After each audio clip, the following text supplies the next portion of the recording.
وبركاته. نحمده ونصلي ونسلم على رسوله الكريم أما بعد. Adalah jemaah salat subuh yang dimuliakan Allah, kita lanjut ngaji Kitab As-Sunnah wal Bid'ah. Kita awali majelis kita dengan kirim Al-Fatihah ke guru-guru kita.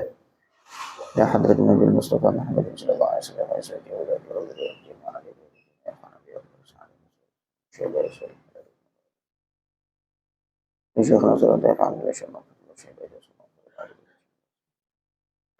Syekh Abdullah Mahfud Muhammad Al-Haddad Allahumma aghna bil manfid.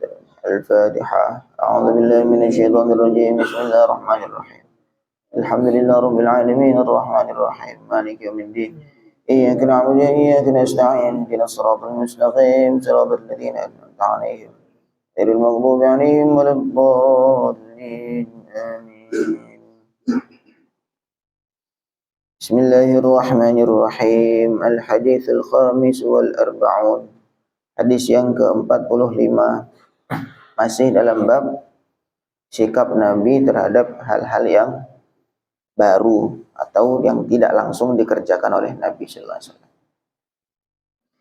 An Aliin, dari Sayyidina Ali karramallahu wajhah, kana Abu Bakrin, Sayyidina Ali bercerita, kana Abu Bakrin, adalah Abu Bakar, yukhafitu bi sautihi, beliau melirihkan suaranya, idza qara'a, kalau membaca Al-Qur'an. Wa kana Umar, adalah Sayyidina Umar, yajharu bi qira'atihi, membaca dengan suara keras. Wa kana Ammarun, ada seorang sahabat lagi yang namanya Ammar, idza qara'a, kalau dia membaca Quran, ya'khudhu min hadhihi surati, dia ngambil mencomot dari surat ini, wa hadhihi surati, dan surat yang lain. Fadzukira, maka diceritakan dzalika, yang demikian itu, lin Nabi sallallahu alaihi wasallam, kepada Nabi. Faqala li Abi Bakrin, maka Nabi tanya kepada Abu Bakar, lima tukhafit, kenapa kamu bacanya ngilirih? Baca Quran kok lirih, kenapa? Qala, Abu Bakar menjawab, inni usmi'u man unaji, ya Rasulullah, aku memperdengarkan orang yang aku munajati. Maksudnya dengan lirih saja Allah itu sudah mendengar, gitu maksudnya. Aku memperdengarkan, dengan lirihku ini aku sudah memperdengarkan zat yang aku sembah. Maka tidak perlu keras-keras. Wa qala li Umar, kemudian Nabi bertanya kepada Sayyidina Umar, lima tajhar bi qira'atik, kenapa kamu bacanya keras dengan lantang? Qala, Sayyidina Umar menjawab, afza'u atau ufzi'u syaitana, aku mengagetkan syaitan atau mengusir. Wa uqidhu, dan aku membangunkan al-wasnan, orang yang ngantuk. Aku baca keras supaya orang yang ngantuk pada bangun. Dan juga sekaligus aku mengagetkan setan. Sayyidina Umar memang orangnya suka yang tegas-tegas demikian. Wa qala li Ammar, kemudian Nabi tanya kepada sahabat lagi yang namanya Ammar, lima ta'khudhu min hadhihi surati, kenapa kamu mencomot dari surah ini, wa hadhihi surati, dan surat yang lain? Jadi dia enggak urut, ambil ini 2 ayat, surah ini ambil 2 ayat lagi, gitu. Qal, kemudian Ammar bertanya, atasma'uni, apakah engkau wahai Rasulullah mendengar aku, akhlitu, aku mencampur ma laisa minhu, sesuatu yang bukan Quran? Apakah yang aku baca itu ada yang bukan Quran? Aku ada mencampur-campur Quran? Maksudnya mencampur dengan yang selain Quran? Qala, Nabi menjawab, la, tidak. Qal, maka Ammar menjawab, mengatakan, fa kulluhu thayyib, maka semuanya baik. Ayat-ayat semua yang aku baca itu baik. Maka aku campur, apa-apanya semua yang baik aku campur. Qala fi Majma'iz Zawaid, berkata penulis kitab Majma'uz Zawaid, rawahu Ahmad wa rijaluhu thiqat, ini diriwayatkan oleh Imam Ahmad dan rijal hadisnya atau perawi hadisnya itu thiqat, semuanya dapat dipercaya. Wa hakadha, demikian, istaudahan nabiyyu, Nabi memperjelas, min kulli wahidin, dari masing-masing orang, an niyatihi, tentang niatnya.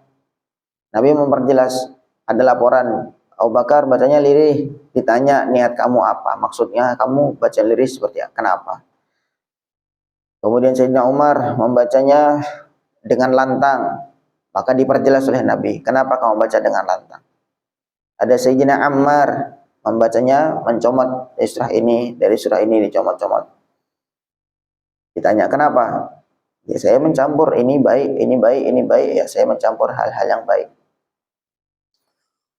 Wa qasdahu dan juga tujuannya orang masing-masing membaca tadi. Fi masalaka dalam sikap masing-masing.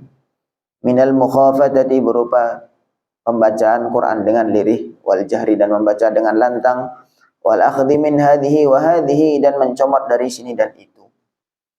Walam yungkir dan Nabi tidak mengingkari ala wahidin kepada salah seorang minhum dari mereka semua. Wa innama tarakahum bahkan Nabi meninggalkan mereka limaqasidihim sesuai dengan maksud-maksud mereka semuanya.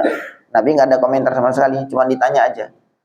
Maksudnya ditanya ini kan memperjelas. Kalau memang ketika jawabannya itu bertentangan dengan syariat, ya maka Nabi mesti larang. Tapi ternyata jawaban-jawaban mereka baik semua, tidak ada yang bertentangan dengan syariat, memiliki niat dan maksud tertentu. Maka Nabi tidak mengomentari, tidak mengingkari. Fa aina haula maka di mana orang-orang alladzina yunkiruna al-jahra fil adzkar yang mereka yang mengingkari al-jahra fil adzkar mengeraskan suara dengan zikir. Gitu. Mana nih orang-orang yang suka mengingkari mengeraskan suara dengan zikir. Orang zikir keras dibilang, "Oh, enggak boleh zikir keras." Wa ba'da sholawati dan juga mengingkari zikir selepas salat. Wa qad sabata padahal telah tetap, maksudnya faqad sabata telah ada al-jahru riwayat tentang mengeraskan suara biha dengan zikir fi sahihaini dalam sahih Bukhari Muslim an Ibnu Abbas dari Sayyidina Ibnu Abbas. Kana raf'us sauti inna raf'as sauti bidzikri hina yang sarifun nasu minal maktubati kana ala ahdin Nabi sallallahu alaihi wasallam atau kama ja'at riwayah inna raf'as sauti bidzikri sesungguhnya mengeraskan suara dengan zikir hina yang sarifun nasu minal maktubati ketika orang-orang sudah selesai dari maktubah, dari salat-salat 5 waktu, karena fi ahdin Nabi sallallahu alaihi wasallam sudah terjadi pada zaman Nabi sallallahu alaihi wasallam. Ya kok diingkari ini kenapa? Alasannya apa kok mengingkari ini? Wa idza kana Syafi'i rahimahullah kalau Imam Syafi'i rahimahullah ta'awwala dzalika mentakwil hadis itu, hadis yang tadi inna raf'as sauti bidzikri bahwa mengeraskan suara ketika zikir selepas salat 5 waktu itu dia takwil bi annahu bahwa hal itu kana waqtan li ta'lim adalah waktu untuk mengajari makmum-makmumnya karena makmumnya enggak semua orang ngerti tentang zikir, maksudnya apa yang dibaca lepas salat. Fama ahwajana min hadha zaman wa fama ahwajana fi hadha zaman maka pada zaman ini kita lebih butuh lagi ilal jahri untuk mengeraskan bikullil adzkar dengan seluruh zikir, khususan lebih khusus lagi al-waridah yang zikir-zikir yang warid atau yang datang dari Nabi sallallahu alaihi wasallam. Ada zikir yang datang dari Nabi sallallahu alaihi wasallam diajarkan redaksinya langsung dari beliau. Ada zikir-zikir yang dibebaskan, kita mau zikir seperti apapun monggo asalkan itu mengingat Allah. Kemudian ada zikir-zikir yang ma'thur, ada zikir-zikir yang diajarkan redaksinya langsung dari Nabi sallallahu alaihi wasallam. Min ajli ta'lim dengan tujuan mengajarkan li ghalabatil jahli karena saking merebaknya kebodohan, merebaknya ketidaktahuan ini orang Islam banyak yang enggak ngerti zikir selepas salat. Wa ghalabatil insyighal dan juga saking merebaknya atau saking mendominasinya kesibukan bil madati dengan materi, dengan keduniaan fi hadza zaman pada zaman ini. Wa qad thabata dzalika 'an Ibnu Zubair aidan kama fi sahih Muslim. Dan ini juga hadis itu juga disebutkan dari Ibnu Zubair dalam sahih Muslim. Habis. Diperhatikan ada beberapa poin di sini. Nabi Shallallahu Alaihi Wasallam dikasih berita tentang bagaimana beberapa sahabat membaca Al-Quran. Satu, Sayyidina Abu Bakar dilaporkan baca Quran dengan lirih, pelan-pelan baca Quran. Yang satu lagi, seorang sahabat Sayyidina Umar bacanya tegas, bacanya keras. Kemudian ada lagi satu lagi namanya Sayyidina Ammar, bacanya tuh mencomot-nyomot, nyomot sebelah sini, nyomot sebelah sini. Maka mungkin ada yang janggal, ya, lapor kepada Nabi, ya Rasulullah ini bacanya kok gini nih, mana yang benar?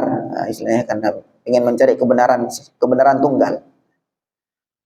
Maka Nabi, bagaimana sikap beliau? Tanya, istaudoha itu memperjelas, klarifikasi. Tanya, kamu mau maksudnya apa Abu Bakar? Ini usmi'u man unaji, ya Allah, ya Rasulullah, dengan saya membaca lirih ini, saya sudah cukup memperdengarkan zat yang aku munajati, zat aku sembah. Maka tidak perlu kencang-kencang, tidak perlu keras-keras. Sayyidina Umar kenapa? Alasannya, karena saya mau mengusir setan dan juga membangunkan orang yang ngantuk. Ya, orang yang ngantuk bangun, nggak tidur lagi, nah, kemudian setan juga kaget.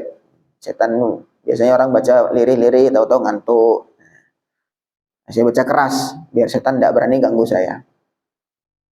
Kemudian ditanya kepada Ammar, apa alasannya? Kok nyomot sini, nyomot situ? Ya Rasulullah, apa engkau dengar saya ini mencampur Quran dengan yang bukan Quran? Ya enggak, ya semuanya Quran. Maka dijawab, fakullu thayyib, semuanya baik. Maka saya mencampur hal-hal yang baik. Kemudian Nabi, ya udah, tidak mengingkari, tidak mengomentari masing-masing dengan alasannya masing-masing. Berarti ini ikrar dari Nabi. Jadi ini adalah penetapan dari Nabi sallallahu alaihi wasallam. Tidak mungkin kalau hal itu dilarang dalam syariat, dibiarkan oleh Nabi, dikerjakan di depan Nabi, atau Nabi dengar berita itu, kemudian dibiarkan oleh Nabi. Tentu karena Nabi ini adalah sahibus syariah. Beliau adalah yang menjelaskan tentang syariat, maka beliau tentu akan menjelaskan mana yang boleh, mana yang tidak boleh. Maka baca Quran, ya bebas. Mau lirih, monggo. Kemudian mau keras juga, monggo, tidak apa-apa. Begitu juga nih Sayyidina Ammar. Mungkin biasanya kita kalau kedengar al-ma'thurat, nyomot dari lillahi ma fis samawati wa ma fil ardi. Nyomot lagi yang lain, Allahu la ilaha illa huwal hayyul qayyum. Nyomot lagi, inna fi khalqis samawati wal ardi. Nyomot lagi yang lain. Surah-surah yang lain. Itu tidak apa-apa. Tidak apa-apa. Biasanya al-ma'thurat itu, baca al-ma'thurat, alif lam mim, terus wa ilahukum ilahu wahid, itu kan loncat itu. Nah, kemudian lanjut lagi, Allahu la ilaha illallah, itu loncat lagi. Dan seterusnya. Nyomot dari ayat ini, nyomot dari ayat ini, ayat ini. Saya pengen ambil fadilah atau keutamaan ayat ini secara khusus. Kemudian ambil fadilah atau keutamaan ayat ini secara khusus, dan seterusnya. Maka itu sama Nabi tidak diingkari. Nah, ini sekarang kalau ada orang-orang yang dikit-dikit mengingkari, nggak boleh mengeraskan suara dengan zikir, nggak boleh zikir selepas sholat dan seterusnya. Ini kenapa kok seperti itu? Kenapa kok seperti itu? Apakah alasannya hanya karena tidak dikerjakan oleh Nabi? Maka ini sebuah alasan yang tidak nyambung, sebuah alasan yang tidak tepat. Tentu orang-orang yang zikir selepas sholat, orang yang zikir selepas sholat, ya dia mau zikir, namanya sudah selesai sholat, ya selesai amalan itu. Zikir itu sudah bukan masuk dalam sholat lagi, bukan nambah-nambah. Mau selepas sholat mau langsung berdiri, ya tidak apa-apa. Habis sholat langsung tidur juga tidak apa-apa. Habis sholat ke kamar mandi juga tidak apa-apa. Masuk habis sholat zikir tidak boleh, kan begitu. Maka provokasi, maksudnya biar orang-orang tuh nggak zikir, akhirnya biar orang tuh nggak ingat dengan Allah, akhirnya diingkari atau dibid'ah-bid'ahkan itu zikir habis sholat. Atau mungkin mengeraskan suara. Ada dalam hadis Sahih Bukhari Muslim, inna raf'as sauti bi dzikri hina yansarifun nasu minal maktubati kana ala ahli Nabi sallallahu alaihi wasallam. Itu mengeraskan suara dengan zikir selepas salat maktubah, selepas salat 5 waktu, itu sudah ada zaman Nabi sallallahu alaihi wasallam. Kemudian Imam Syafi'i mentakwil, maksudnya keras itu memang umumnya riwayat tentang zikir itu lirih. Tetapi Imam Syafi'i mentakwil. Kemudian Imam Syafi'i mentakwil bahwa yang mengeraskan suara zikir selepas sholat itu maknanya adalah waktun lit ta'lim, untuk mengajari. Ini loh, kalau habis sholat tuh bacanya ini, astagfirullahaladzim, alladzi la ilaha illa wal hayyul qayyum wa atubu ilaih, dan seterusnya. Zaman itu saja, zaman Imam Syafi'i mengatakan ini itu untuk mengajarkan. Waktu itu banyak sekali orang alim. Dan sekarang orang alim sangat sedikit. Maka fama ahwajana fi hadzal zaman ilal jahri bi kullil adhkar. Tentu zaman sekarang ini mengeraskan suara dengan zikir itu lebih diperlukan lagi. Karena saking banyaknya orang tidak tahu tentang zikir. Yang sudah biasa ke masjid aja kadang-kadang masih nggak hafal zikir habis sholat itu apa ya? Zikir habis sholat. Masa yang begitu tuh kita ajari untuk nggak usah zikir habis sholat. Maka ini sebuah ketidaktepatan. Wallahu alam. Al-hadits as-sadis wal arba'un, hadis yang ke-46. Qala Ibnul Hummam. Ibnul Hummam mengatakan, rawa Ibnu Majah, telah meriwayatkan Ibnu Majah an Sa'id ibn al-Musayyib, dari Sa'id ibn al-Musayyib an Bilalin, dari Sayyidina Bilal, annahu, bahwasanya Sayyidina Bilal atan Nabi sallallahu alaihi wasallam, datang kepada Nabi, yu'adzinuhu bi salatil fajri, kemudian Sayyidina Bilal adzan untuk salat subuh. Faqila lahu, maka ada yang mengatakan kepada Bilal, huwa naim, Nabi sedang tidur. Faqal, maka Nabi mengatakan, as-salatu khairum minan naum, salat itu lebih baik daripada tidur. Marrataini, sebanyak 2 kali. Fauqirat, akhirnya ucapan as-salatu khairum minan naum ditetapkan fi ta'dzinil fajri, di adzan fajar, adzan subuh. Qal, perawi atau Ibnul Hummam mengatakan, wa Ibnul Musayyib yang menceritakan tadi, lam yudrik Bilalan, tidak bertemu secara langsung kepada Sayyidina Bilal. Wa huwa, tapi hadis ini hujjatun indana, bisa merupakan hujjah, bisa dijadikan hujjah untuk kita ba'da adalatir ruwah, selepas adilnya masing-masing rawi. Adil ini maksudnya bisa dipercaya. Wa thiqatihim, dan thiqahnya mereka.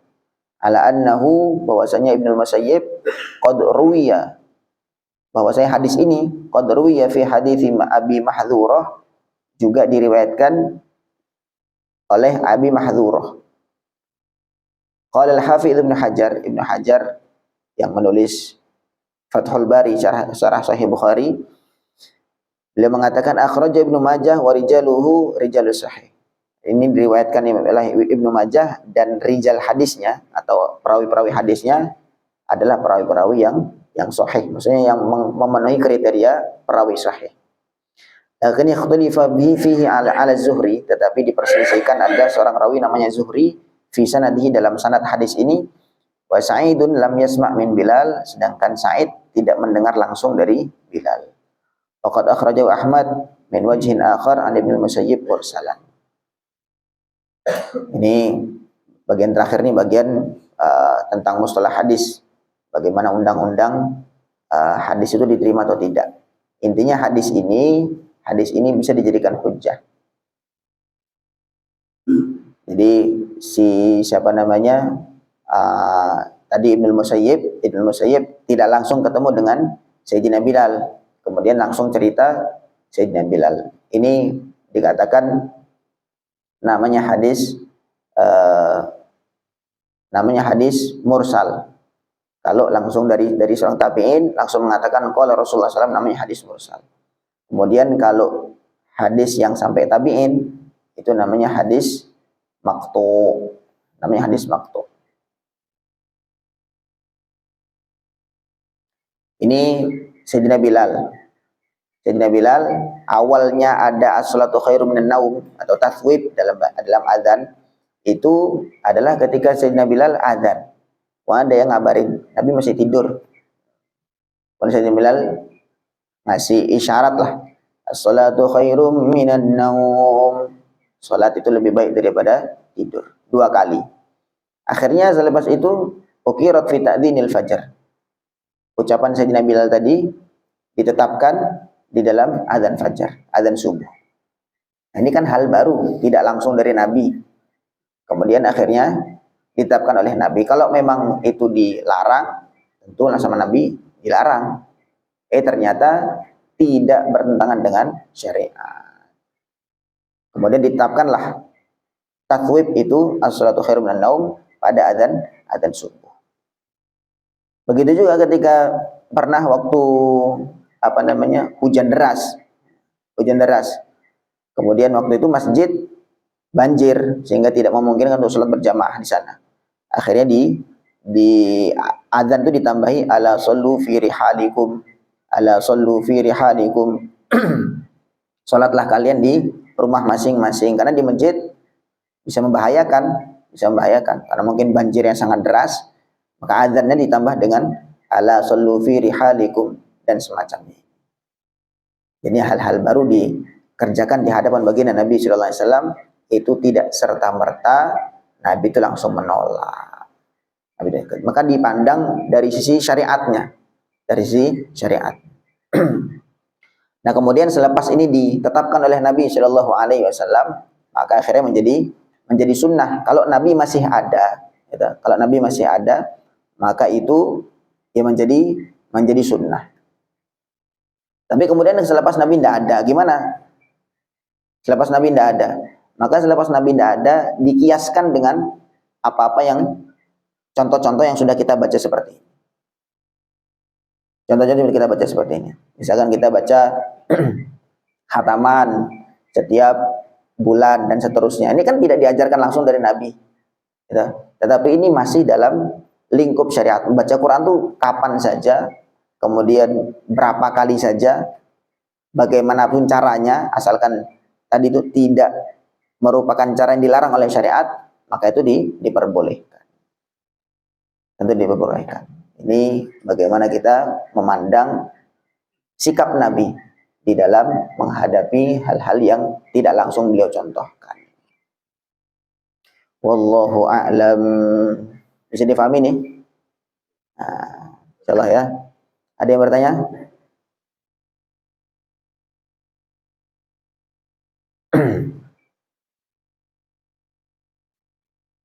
Satu lagi, al-hadits as-sabi wal arba'un. Hadis yang ke-47. Rawat Tirmidzi bi sanadihi. Imam Tirmidzi meriwayatkan dengan sanadnya, bala Rasulullah sallallahu alaihi wasallam, Nabi buang air kecil. Faqama Umar khalfahu. Kemudian Sayyidina Umar berdiri di belakang Nabi. Bikuzin, dengan membawa satu kendi min ma'in yang berisi air. Faqal, kemudian Nabi mengatakan, ma hadza ya Umar? Apa ini Umar? Faqal, Umar menjawab, hadza ma'un tatawaddau bihi. Ini ada air supaya engkau bisa wudu ya Rasulullah. Karena Nabi habis buang air kecil. Faqal, maka Nabi mengatakan, ma umirtu kullama bul. Aku tidak diperintah kullama bultu an atawadda. Setiap aku habis buang air kecil, saya enggak diperintah untuk harus langsung wudu. Walau fa'altu, seandainya aku kerjakan langsung seperti itu, terus konsisten seperti itu, lakanat sunnatan, tentu hal itu jadi sunnah, enggak boleh ditinggalkan. Warah Ibnu Majah biraqmi 327. Juga riwayat Ibnu Majah nomor hadisnya 327. Fangdur hadza, maka lihatlah hadis yang tadi nih. Sayyidina Umar sikapnya, beliau menyangka setiap habis buang air kecil atau berhadas mesti langsung wudu, kan begitu. Ma hadits Bilalin as-sabiq biraqmi al-wahid. Sama dengan hadisnya Sayyidina Bilal di hadis nomor pertama yang lalu. Fi riwayat Tirmidzi, dalam riwayat Tirmidzi, ma adzantu. Hadisnya mengatakan ma adzantu, Sayyidina Bilal mengatakan, aku tidaklah adzan illa shallaitu raka'ataini, kecuali aku mesti habis adzan langsung salat 2 rakaat. Wa ma asabani hadatsun, dan aku tidak mengerjakan hadas illa tawaddatu, kecuali aku langsung mesti wudu. Ila akhir. Lita'lama, supaya engkau tahu, anna Rasulullah sallallahu alaihi wasallam, bahwa Rasul sallallahu alaihi wasallam qad yatrukul amala, kadang-kadang beliau itu meninggalkan sebuah amal, wa fi'luhu ahabbu ilaihi, padahal mengerjakan amal itu lebih beliau sukai, tapi beliau sengaja tinggalkan, rifqan bi ummatihi, karena sayang kepada umat. Karena nanti kalau misalkan beliau kerjakan itu terus, maka nanti bisa jadi itu diwajibkan, nggak boleh ditinggalkan oleh umat, dan itu agak memberatkan. Maka Nabi meninggalkan hal itu. Padahal mengerjakan itu lebih Nabi sukai. Kama rawat an Sayyidah Aisyah radhiyallahu anha dzalika, sebagaimana diceritakan oleh Sayyidah Aisyah bahwa Nabi SAW kadang-kadang meninggalkan sebuah amal, padahal Nabi lebih suka untuk mengerjakan amal itu. Ini sebagaimana yang disangka oleh Sayyidina Bilal. Sayyidina Bilal punya pemahaman. Ya hadas tuh, ya namanya hadas tuh ya terhalang dari mengerjakan ibadah-ibadah tertentu. Nggak bisa mengerjakan, nggak bisa megang mushaf, kemudian nggak bisa sholat dan seterusnya. Akhirnya beliau senantiasa memposisikan diri beliau terus dalam wudu. Habis hadas langsung wudu, habisnya langsung wudu. Sayyidina Umar juga menyangka demikian. Karena Nabi hadas, Nabi habis buang air kecil, langsung dibawakan air untuk wudu. Kemudian Rasul mengatakan, ma umirtu kullama bultu an atawaddo'a. Aku tidak diperintah untuk setiap habis buang air langsung wudu. Mananya ya enggak apa-apa, ya hadas. Nanti kalau perlu untuk bersuci, mau sholat ataupun mau megang mushaf ataupun yang lainnya, baru berwudu. Ini kan Nabi mencontohkannya begitu. Habis hadas tidak langsung wudu, itu sunnah Nabi, langsung sunnah dari Nabi. Sedangkan Sayyidina Bilal mencontohkan setiap hadas langsung wudu. Dua-duanya boleh dikerjakan. Dua-duanya boleh dikerjakan. Mau ikut Nabi ya monggo. Tentu Nabi beliau alasannya karena khawatir memberatkan umat. Tidak konsisten menjaga wudu, itu khawatir memberatkan umat. Kemudian Sayyidina Bilal ya tadi itu, karena merasa wudu itu banyak keutamaan-keutamaannya, maka beliau mengerjakan, dan itu juga tidak diingkari oleh baginda Nabi Shallallahu Alaihi Wasallam. Wallahu a'lam. Mudah-mudahan bisa kita pahami, bisa ada tambahan ilmu untuk kita semuanya. Subhanallah bihamdihi, subhanakallahumma bihamdika, asyhadu an la ilaha illa anta, astaghfiruka wa atubu ilaik. Assalamualaikum warahmatullahi wabarakatuh.